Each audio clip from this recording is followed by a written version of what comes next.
여러분 안녕하십니까, 진성호입니다. 공수처장 후보자가 택시기사를 폭행했다. 그런데 이를 수사 중인 일선 경찰서에서 경찰관은 이것을 경찰서장에게 보고했다. 자, 지금 공수처장 후보로 거론되고 있는 유력 인사가 지금 택시기사를 폭행했습니다. 이거 어떻게 하지요? 결국 이 공수처장 후보자는 택시기사를 폭행했음에도 단순 폭행으로 내사 종결됩니다. 자, 이 당시 상황을 보면 이건 특가법상 이 피해자가 합의를 해줘도 수사를 계속해야 하는 사안입니다. 그럼에도 불구하고 봐줬습니다. 이용구 법무부 차관 이야기입니다. 자, 지금 경찰의 새빨간 거짓말이 들통이 났습니다. 서울경찰청의 수사의 개각입니다. 자, 방금 전 뉴스입니다. 이용구 법무부 차관이 이 변호사 시절 택시 기사를 폭행하고 욕설하고 뭐 이런 것 때문에 잡혀왔습니다. 그런데 택시 기사를 조사하던 바로 그날 경찰서장에게 보고가 올라갑니다.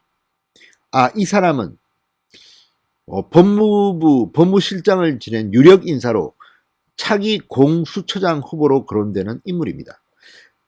그리고 우연인지는 모르겠으나 이 변호사 이용구는 공수처장 후보라는 이 유력 인사라는 이유 때문인지는 모르겠으나 이례적으로 무혐의로 그냥 내사 종결되고 끝납니다.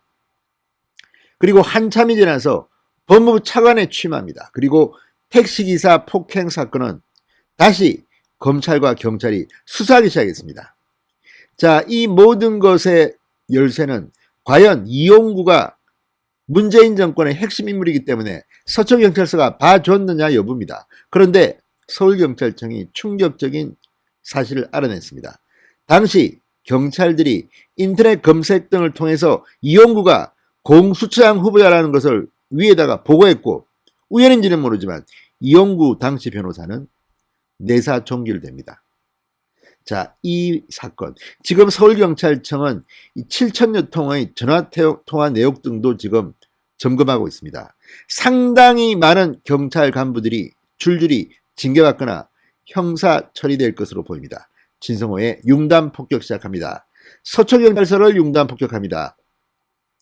방송에 앞서 아직 진성호 방송의 구독자가 아니신 분들은 붉은색 구독 버튼 눌러주십시오. 더 좋은 방송으로 보답하겠습니다. 지금 대한민국 경찰이 그리고 문재인 정권이 욕을 먹는 이유는 문재인 정권의 인사들을, 유력 인사들은 너나 없이 황제대우 특별대우를 받는다는 겁니다. 헌법을 지금 파괴하고 있습니다. 대한민국 국민은 법 앞에 평등합니다. 그런데 문재인 정권에서는 이런 헌법 정신은 그냥 부서져버린 모양입니다. 이용구 법무부 차관의 택시기사 폭행 사건 발생 당시 지난해 11월입니다. 서울 서초경찰서 일부 간부들이 그가 초대 고위공직자 범죄수사처 공수처처장 후보로 거론된다는 사실을 공유했던 것으로 조사됐습니다. 이는 사건 당시에 이 차관을 단순히 변호사로만 알았다는 경찰의 기존 입장과는 정면으로 배치되는 것입니다. 앞으로 큰 논란이 예상됩니다. 자, 서초경찰서 당시 이용구가 누군지 몰랐다고 합니다. 그냥 변호사인 줄만 알았다고 했습니다. 그러나 알고 보니 새빨간 거짓말임이 드러났습니다. 자, 이런 정황은 이용구 차관의 택시기사 폭행 사건에 대한 부실수사 의혹을 조사하고 있는 서울경찰청 청문수사 합동진사조사단의 조사에서 드러났습니다. 서울경찰청에 따르면 현장에 출동한 일선경찰관이 윗선에 이용구 차관이 공수처장 후보로 언급되는 인물이라는 취지의 보고를 한 사실이 파악됐다고 합니다.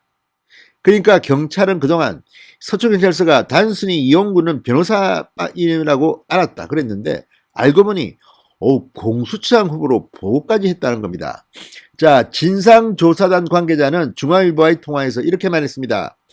폭행 사건 발생 사흘 뒤인 지난해 11월 9일 서초경찰서장 총경 형사과장 경정에게 현장 출동 경찰관이 보고한 것으로 보인다.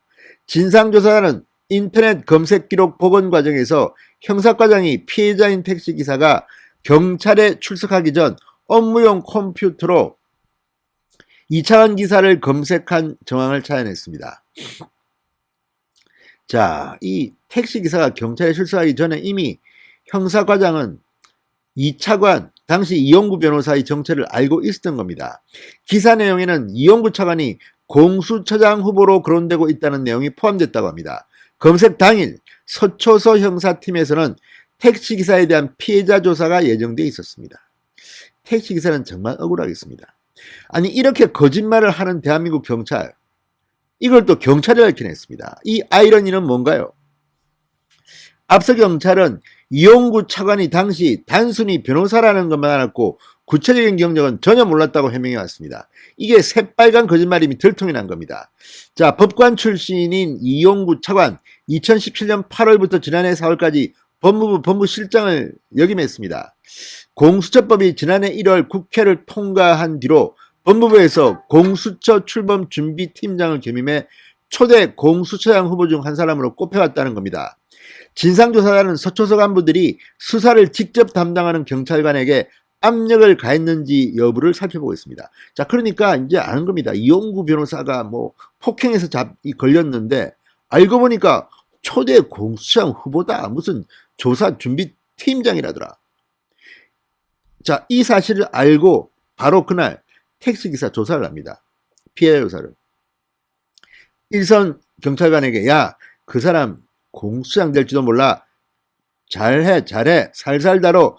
혹시라도 이렇게 압력을 가했다면 이거는 직권남용이 아무튼 큰일 났습니다. 경찰 관계자는 조사가 진행 중인 만큼 구체적인 내용에 대해서는 확인해 줄 수 없다고 말했습니다. 자, 이용구 차관 취임 전인 변호사 시절입니다. 지난해 12월 6일 술에 취해 택시를 탔다가 기사를 폭행한 혐의로 신고됐습니다. 서초구 아파트 자택 앞에서 본인을 깨우는 택시기사의 멱살을 잡았습니다. 욕설도 했다고 합니다. 하지만 경찰은 엿새 뒤 피해자가 가해자의 처벌을 원치 않는다면 내사정지랍니다. 일각에서 경찰의 봐주기 수사 의혹이 제기되자 올해 1월 말 서울경찰청에 진상조사단이 만들어졌습니다.